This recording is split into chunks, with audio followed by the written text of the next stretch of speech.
আজকের ভ্রমণ পুণ্যতীর্থ ভারত গ্রন্থ থেকে। এটি বেলুড় মঠের সংঘাধ্যক্ষ কর্তৃক সর্বস্বত্ব সংরক্ষিত।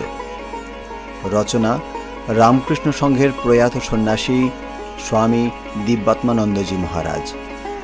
গ্রন্থ পাঠে শ্রী দেবজিৎ বর্মন।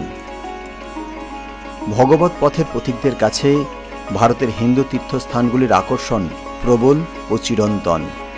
এর সঙ্গে দুর্গম তীর্থগুলির দর্শনের মধ্যে অ্যাডভেঞ্চার মনোভাবের পরিতৃপ্তি, নৈঃশব্দ সৌন্দর্যের রূপ উপভোগ থাকে। দিব্যাত্মানন্দজির বিবরণে সব দৃষ্টিভঙ্গিরই ছোঁয়া রয়েছে, তবু প্রধানভাবে ফুটে উঠেছে জ্ঞান অনুসন্ধিৎসু এক ভক্ত সন্ন্যাসীর পর্যবেক্ষণ। 1348 বঙ্গাব্দে তিনি ভারতের তীর্থাদি ভ্রমণ করেছিলেন। লিপিবদ্ধাকারী পুস্তক প্রকাশিত হয় 1370 বঙ্গাব্দে। তাই বর্তমানে স্থানগুলির রূপের বা ভাবের পরিবর্তন হয়েছে। এই পরিবর্তন মহাকালের প্রতি পদক্ষেপেই ঘটছে। নিত্য পরিবর্তন আছে বলেই এই সংসার জগৎ নামে অভিহিত। এই পরিবর্তনের কথা স্মরণ করলে বর্তমান ভ্রমণকারীর কোনো অসঙ্গতি দৃষ্টিগোচর হবে না। আপনারা শুনছেন দেবভূমি ভারত, ভারতবর্ষের অনন্য কথা।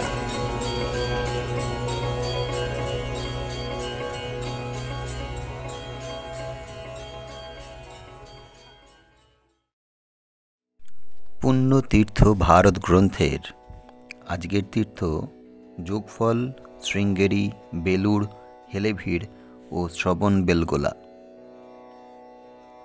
16 অক্টোবর সন্ধ্যায় যোগফল দর্শন মানসে জনৈক ব্রহ্মচারী সহ মহীশূর হইতে ট্রেন ধরিলাম।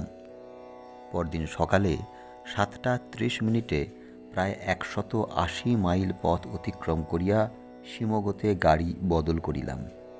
বেলা 11:30টায় 18 মাইল দূরে সাগরে আসিয়া গাড়ি দাঁড়াইল। রেলপথ এখানেই শেষ।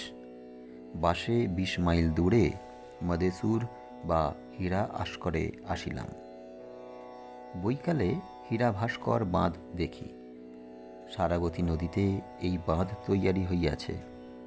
মহীশূর রাজ ইহার সাহায্যে বৈদ্যুতিক সরবরাহ কারখানা নির্মাণ করিয়াছেন। প্রবাদ আছে, এই নদীর উৎপত্তি স্থানে সীতা তপস্যা করিয়াছিলেন। এই নদীর ধারাই যোগফলে পরিণত হইয়াছে। এখানে যোগফলের স্বাস্থ্য বিভাগের প্রধান কর্মচারীর সহিত দেখা হইল। তিনি আমাকে তাহার যোগফলের বাড়িতে আশ্রয় লইতে অনুরোধ করিলেন এবং ছাড়পত্রের ব্যবস্থাদি করিয়া দিলেন। 29 অক্টোবর বাসে সাগর হইতে 30 মাইল দূরে যোগফলে আসি। পরদিন সকালে যোগফল বা গেরুছাপ্পা দেখিতে যাই। ইহা মহীশূরের বিশিষ্ট দর্শনীয় স্থানসমূহের অন্যতম। ভারতের একটি সুবিখ্যাত জলপ্রপাত, উচ্চতায় পৃথিবীর মধ্যে শ্রেষ্ঠ। 8 মাইল চওড়া হইয়া প্রায় 800 ফুট নিচে পড়িতেছে। ইহা 4টি ধারায় বিভক্ত। প্রথমটির নাম রাজা, দ্বিতীয়টির নাম রানী, তৃতীয়টির নাম রোডার এবং চতুর্থটির নাম রকেট। প্রপাতের অপরদিকে পাহাড়ের উপর বাগানসহ একটি সুন্দর বাংলো আছে। কোনো কোনো দর্শক এইখানে থাকিয়া প্রপাতের শোভা উপভোগ করিয়া থাকে। বাগানের মাঝে মাঝে বসাবার জন্য বেঞ্চি আছে। কোনো কোনো শিল্পী যাত্রী উহাতে বসিয়া উহার অপূর্ব দৃশ্য অঙ্কিত করে। কেহ বা চলচ্চিত্র তোলে, আবার কেহ কেহ অপরূপ শোভাতে আত্মহারা হইয়া চুপচাপ বসিয়া থাকে। স্থানটি অতীব মনোরম ও নির্জন। অহর্নিশি হর হর ধ্বনিতে চারিদিক মুখরিত হইতেছে। বাহ্যিক জগতের কোলাহল কর্ণে প্রবেশ করিতে দেয় না। অপরাহ্নে সাগরে আসিয়া রাত্রিবাস করিলাম। পরদিন সকালে ট্রেন ধরিয়া শিমগোতে জনৈক ভদ্রলোকের আতিথ্য গ্রহণ করি। আহার ও বিশ্রামান্তে স্থানীয় কলেজ, গ্রন্থাগার ও অন্য সব দর্শনীয় জিনিস দেখি।